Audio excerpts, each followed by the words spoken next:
What we've started doing now Hmm. is also started tracking in the last 5 years trust at a brand level, Hmm. which again, because now we've done it for 5 years, is showing some very, very interesting mega trends. So in 2017, I think was the first time when we encountered something the report calls belief-driven buying, which is about I will buy stuff when I believe that the brand believes in the same things as I do. Hmm. And recently, I mean, and then you can see the trend from there onwards. Hmm. Then there was a report that spoke about how people are actually voting with their wallets. Hmm. So it's almost like a brand democracy. And the brand that I choose, I show my choice through my wallet. So I'm not just buying the brand, but I'm buying all the other choices that this Hmm. brand has made. Hello, fellows. Welcome to the next episode of Jagged with Jasravee, conversations at the edge with thought leaders from the marketing, branding, and the business world. Hi, Sumeer. It's so nice to have you on my show. Hi, Jasravee. It's been a while. Aptly said. Yes. Sumeer, so if I requested you to paint your profile, what would you say? I would say I'm somebody who's always trying to get his right side of his brain talk to his left side. One of the things that we're going to discuss, Sumeer, post COVID, the online world has become more real than offline in the sense that I'm talking to you without the mask. And, otherwise in real world, I would be wearing a mask and I'd be keeping a lot of distance, social distance. So, uh, so understanding culture in the online world has taken on meaning. When we started out in advertising, one of the things that everybody used to look at as a benchmark of knowing your consumer or understanding your consumer was through travel, and through specifically, I think in India that was growing at a rapid pace. Travel that meant going to the smaller towns, understanding how that consumer lived. Train travel was seen as this amazing thing that helped you unravel, what people in India are thinking, especially the heartland is thinking. The same can now be done, I believe, to a large extent. And I'm not saying one substitutes the other, but it can be done to a large extent, even if you go interact with people or see what they are doing digitally. You could look at Instagram reels that are being posted.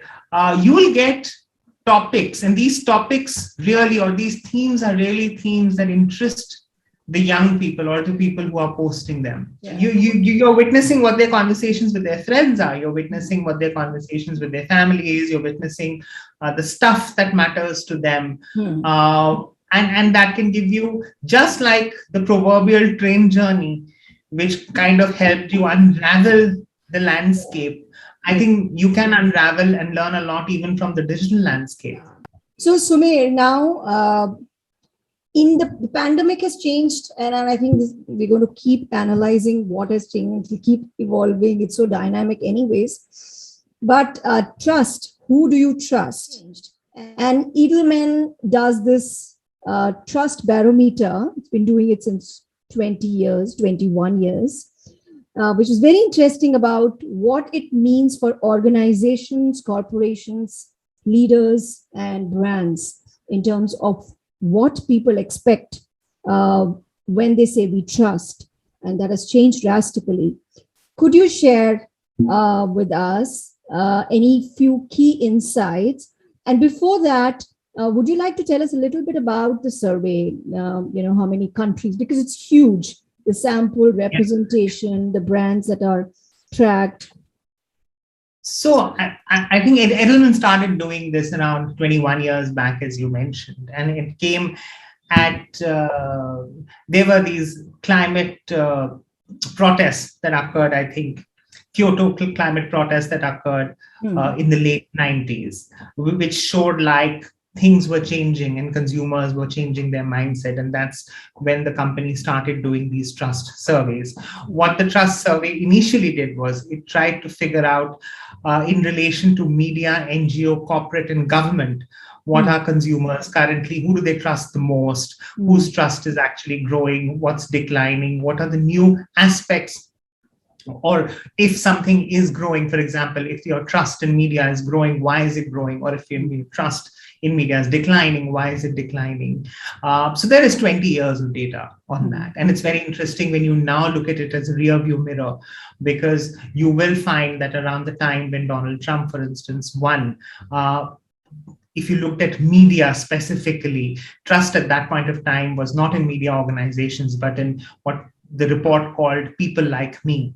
So people were more interested in listening to and gave more credibility to people who seem just like them, rather than the venerable old media outlets. And I think we saw the impact of that in that US election, or in Brexit, or even in India, if you see the way the news world has completely changed in the last 6 or 7 years. So on one level, it's very interesting to now look back at that 20-year data and say, okay, look, we got this. And that happens primarily because it's done around 16 nations, which includes the developing world as well as the developed world. And you get lots of comparative data as well. So, for example, one of the things we see year on year is that the developed world is always more cynical, and the developed world always disbelieves corporates. So if you speak about UK, Europe, Germany, the US, corporations are bad people, and corporations are usually out there to make a quick buck or destroy nature. But in all the developing markets like India, or even like China, there is more of a respect towards corporations. So corporations would always score higher. So the mean of the developing world is always higher than the mean of the developed world. So those are interesting comparisons. You would find things like knowledge gaps. So one of the interesting things we do in this survey is that we check for opinion from what we call the evolved opinion, which is graduates and people with college degrees, and then the mass opinion. And then you see gaps in that as well. And gaps in that sometimes throw up things like, also point towards the growth of fake news, for instance. So you will find that the mass believe something completely different than what the so-called educated people of a country believe in, or what their attitudes towards certain institutions are. What we've started doing now is also started tracking in the last 5 years trust at a brand level, which again, because now we've done it for 5 years, is showing some very, very interesting mega trends. So in 2017, I think was the first time when we encountered something the report calls belief-driven buying, which is about, I will buy stuff when I believe that the brand believes in the same things as I do. And recently, and then you can see the trend from there onwards. Then there was a report that spoke about how people are actually voting with their wallets. So it's almost like a brand democracy. And the brand that I choose, I show my choice through my wallet. So I'm not just buying the brand, but I'm buying all the other choices that this brand has made in coming into existence, in making its product. So very interesting. Interestingly, when the pandemic started and we did a quick dipstick, I think around April last year, when the pandemic had just started, though we do it yearly, we decided to do a quarter dipstick because the world had changed completely between Jan 2020 and April 2020, right? And we found for the first time, surprisingly, government trust scores shot up because everybody was looking at the government to say, come on now, there's a pandemic. You need to figure out how to solve this for me. And it didn't matter whether you were in the developed world or the developing world, everybody's eyes were turned towards the government to say, solve this for me, please. Tell me, should I be doing the lockdown or not doing the lockdown? Tell me when the vaccines will be available. Tell me what is safe behavior. How can I save my loved ones? Tell me that the economy won't suddenly collapse, and therefore the government trust scores suddenly went up. But what we saw by the beginning of this year was that government scores had again stabilized, and brand and corporates were winning. Because I think a lot of consumers and people across the world now believe that corporates are actually better placed to solve society's problems in some aspects than earlier. And I would want my corporate business to help solve these societal issues, which then has an interesting implication on brands, because you're looking at brands also in a new light. So what we found is that, brands were always looking for relevance in terms of cultural relevance, right? So you always, as a planner, looked at culture and said, what can I use or what can I leverage to make this brand more relevant? But now there is also purpose. So brands have an aspect to themselves, which is about what is their higher purpose. And you can use the higher purpose of the brand to again create relevance for the brand. You can also use what we call societal issues to create relevance for the brand. So instead of just looking at the cultural aspect to create brand relevance can come from the purpose relevance as well as societal relevance. And that's very interesting because it's opening up new vistas for brands. Yeah, absolutely. This is very fascinating, Sumeer. That businesses are trusted more, that they are considered competent as well as ethical. And therein, like you were talking earlier, that I'm going to trust when you do the right thing, and hence I want to know what you believe about a societal issue. And I want you to take a stand, because then I know where to place you, because I know where I place myself. Just like we talked about relevance and the resonance in terms of beliefs and values. So that is very interesting. And then you had used this line, trust is the new brand equity. Yeah. So it's amazing, isn't it? Now, keeping that, as an anchor, would you say that there is a new developing playbook for brands? Yeah. I think what has happened, I think the fundamental shift when it comes to brands is, and you and I have been working in brand strategy for a while now, and we've always taken trust as a measure of familiarity, right? Trust means people know you, or trust means people have heard of you. And it really was like a rear view attribute. Like, okay, it's been around for 50 years or 40 years. I know them, so I trust them. What we are now seeing is that trust is dynamic, and trust is actually a forward-looking metric. What trust actually means is that I trust you to do the right things, keeping in mind that this is a very, very polarized world full of fault lines, whether it's with climate change, whether it's with worker rights, whether it's with diversity, inclusion, whether it's about production processes, whether it's about societal causes. When somebody says, I trust you, they, in a way, are giving their vote and their belief in your ability to be able to negotiate these fault lines the way they would. And therefore, trust has become more forward-looking than ever before. So, and what that means for brands is you can't stay quiet anymore. Because in a polarized world, in a world full of fault lines, staying quiet is not even an option. So you need to take a stance. Not taking a stance is also seen as a stance.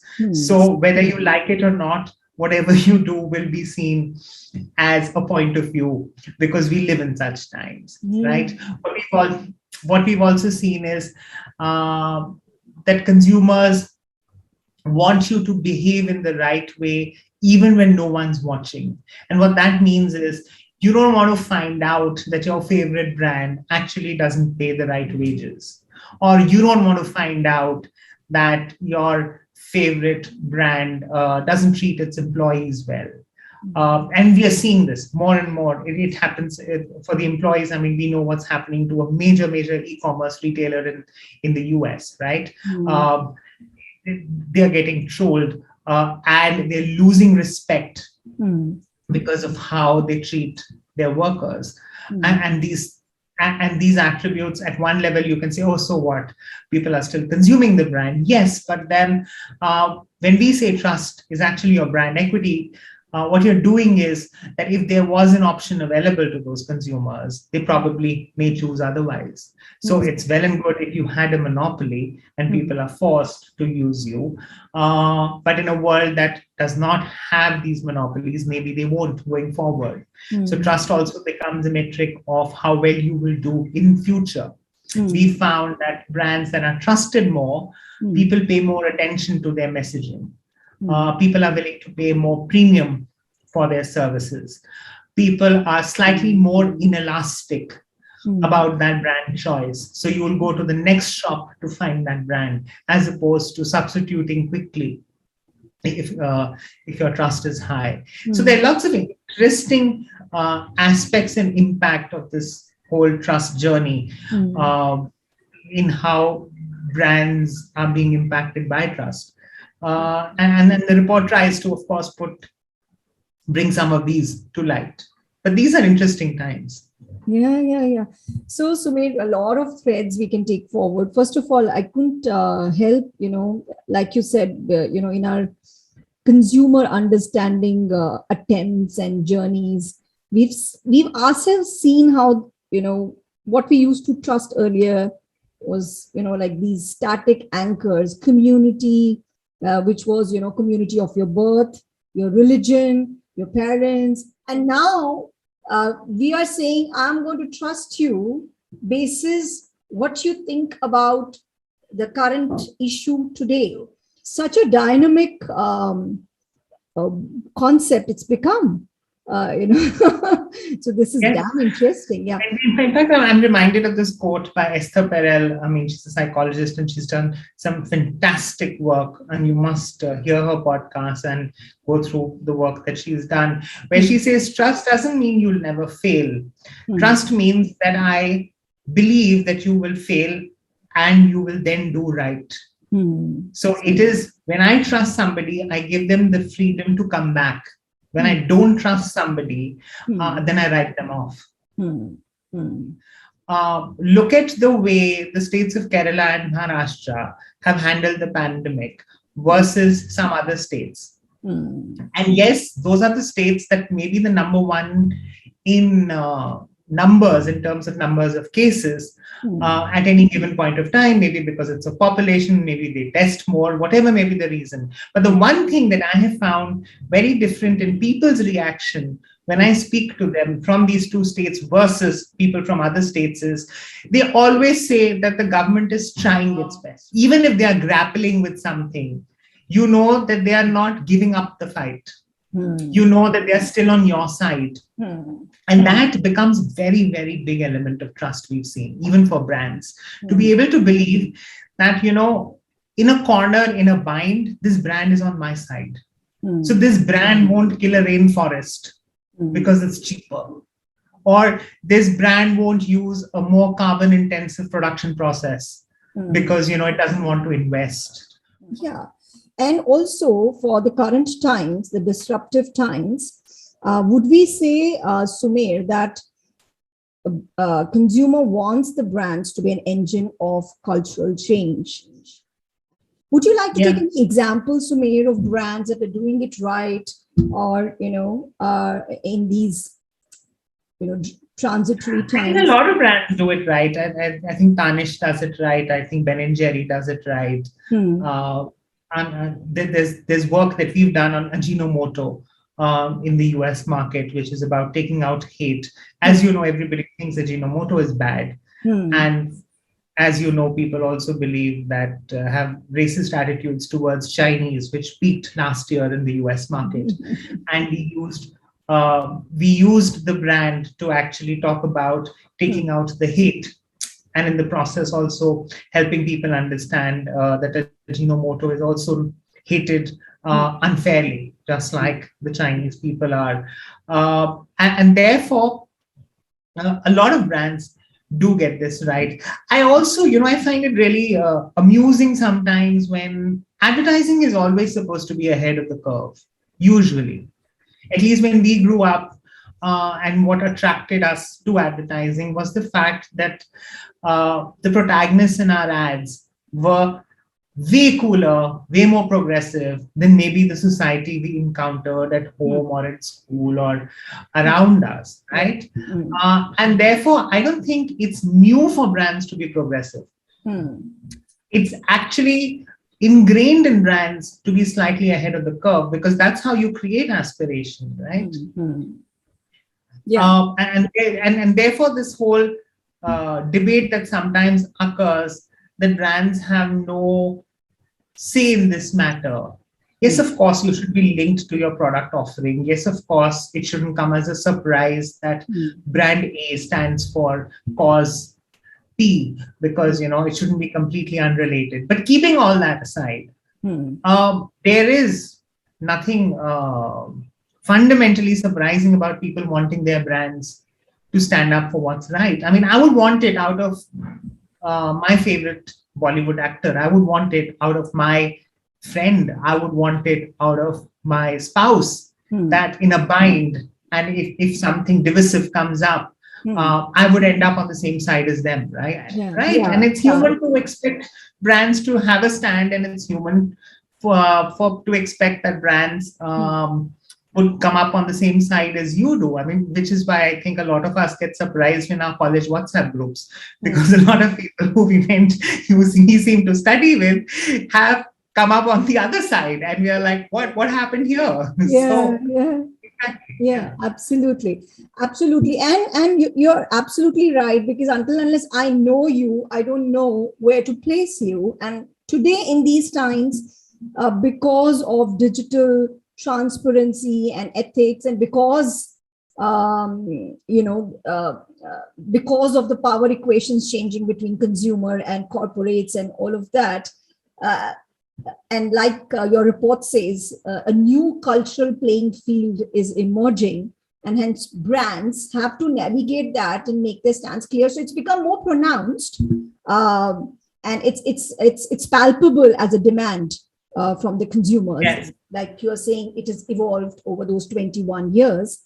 And there's an opportunity there for the brands, because it's going to drive growth. Trust drives growth is the key. Exactly. Thing. Because it allows you to charge premiums, because it allows for more loyalty, because it allows to have consumers who would go the extra mile, who would land up on your website, who would wake up early to place their orders. Because of all those reasons, trust does drive growth.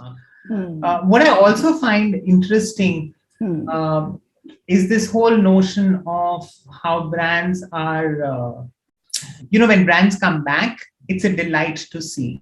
Right? What do you mean come back? So, I mean, look at what happened to Maggi, right? Isn't it delightful that people, after all the lead and after being banned from shelves, I mean, when it finally came back on the shelf, there were hardly any skeptics, right? Everybody just went back and gave it a rousing welcome. And that's beautiful to see, because it shows that over the years, this brand has the kind of equity that allowed it to reach. And by the way, when the controversy broke, I don't think they were doing the best that they could have in those circumstances. So a lot of criticism was made in terms of how they handled it. But if I specifically look at the brand per se, right, and not the company per se, the brand had amazing trust. And that's why it just sailed through. Sumeer, which are the other brands that have really created trust just by being more purposeful and just by making sure that whenever there's an opportunity to take a stance, they've taken a stance? You've taken some examples. Would Dove be part of those brands? Would you include? Yes, Dove would be. I mean, these are the regular examples, right? Which we all we all use. So Dove definitely. But you know, this is the interesting. Which are brands that are not doing it also? If you could take an example, there is an opportunity in that category and it's not happening. I think a lot of feminine hygiene brands can play a much bigger role than telling women and showing them that they can wear white. Like we get that, right? I mean, and then somehow when you look at that advertising, you find that, and the communication that those brands do, you find that they're like stuck there, like nobody's been able to think afresh from that perspective. Yeah, from that perspective. A lot of male brands that speak to men, seem to be stuck in 2005. Favorite personal possession? Books. Alternate profession could have been? Psychologist. Or lawyer. Okay, interesting. If you didn't have to sleep, what would you do with that time? Learn a new language. Okay. Or new languages. Okay. What would you do on Mars for fun? Planet Mars. Find a way to come back. Okay, miss people around. Your most often used phrase? Oh shit. Which animal will you like to be if given a choice? Dog. And I don't think choice. I think I'm half a dog even now. So. One thing no one knows about you. I actually wrote an ad that became a Cannes finalist. Oh my God, we'll come back to it. Okay. What would you tell your 18-year-old self? What would I tell my... Do one thing at a time. So Sumeer, would you like to share your online address? Yes. Yeah, so you could find me on LinkedIn with my name, Sumeer Mathur. You could find me on Facebook with the same name. On Instagram as well, you could find me with the same name. Though I'm not much on Instagram, I'm lurking usually and not posting. Got it. I think this is completely, it really is jagged in terms of it's sharp, it's pointy, it's fun. And yes, go ahead, like, share, subscribe. I think I've seen a couple of episodes and now, and I think the variety of people you get on your show is truly remarkable. Okay, so thank you so much for coming on my show, Sumeer. It was wonderful hosting you. Thank you for having me here. It was completely delightful.